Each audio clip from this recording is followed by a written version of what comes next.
Release sa Divisoria. Una, nagmask kami sa Quiapo. 6 o'clock in the morning. So, ang aga namin nagising. Tapos, dumiretso kami sa Divisoria at kami nabili. Tayo mag-unboxing. Number 1 on the list ay 9 yards ng tela. Actually, 9 yards and 3/4. Binuo ko na kung ano yung natira dun sa ano ni kuya. Ano to? Waterproof na tela kasi yung sofa namin sa labas, yung sa may parking, hinihigaan ng mga pusa. So, gagawin ko siya ng parang sofa cover. Takip lang. Ito yun. Tapos, bumili ako ng dalawang chinelas, sandals. First one, Farlight. Kasi, katerno ng aking ginagamit na bag. The bag that I use currently. Kasi ito, pambaha na chinelas. Kasi maulan ngayon. Ayoko na babasahin pa ako. Kaya bumili ako ng elevated na sandals.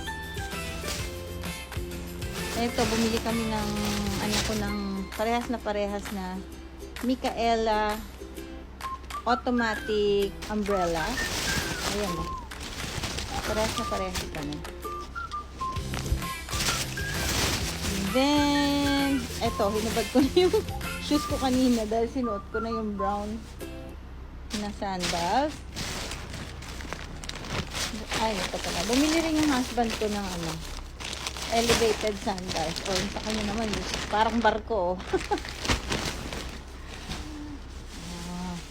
Pakita ko na rin yung sa anak ko. Bumili siya ng carpet para dito sa sala niya. And then, ito yung pinaka natutuwa ako. Bumili rin pala yung anak ko ng backpack. Ako naman, bumili ako ng diba? Class A na long champ. Ang ganda ng kulay niya. Na-inlove ako sa color. Teal green. At hindi pa ako nakontento. Naghanap talaga ako ng i-prepare na bumili yung anak ko ng shock. Tingnan nyo yung binili ko. Earrings and bracelet. Try na natin.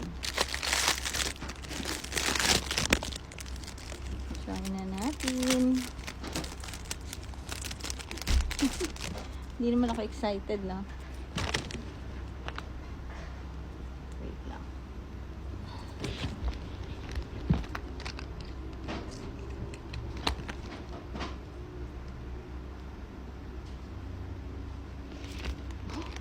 Pak! Ang ganda. Tanggalin natin itong rosary bracelet ko. Try natin itong bracelet. Oh! Earrings, try natin. Ito medyo OA eh.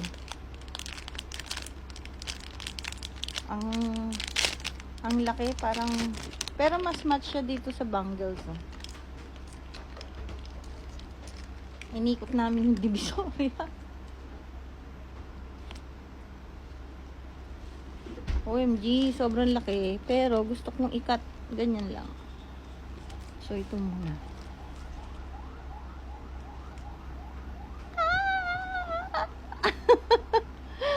Parang bata, natuwa talaga ako. Namiss kong mamili sa Divisoria tapos makipagtawaran. Alam mo, mababait yung nabilihan namin kasi nagpapatawad sila. Pwera dun sa bilihan ng bag, talagang fixed ang price. Oh, diba?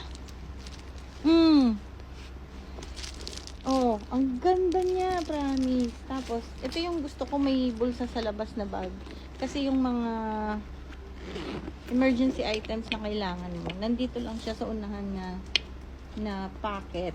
Tapos, lahat ng valuables mo, syempre, dito sa second zipper.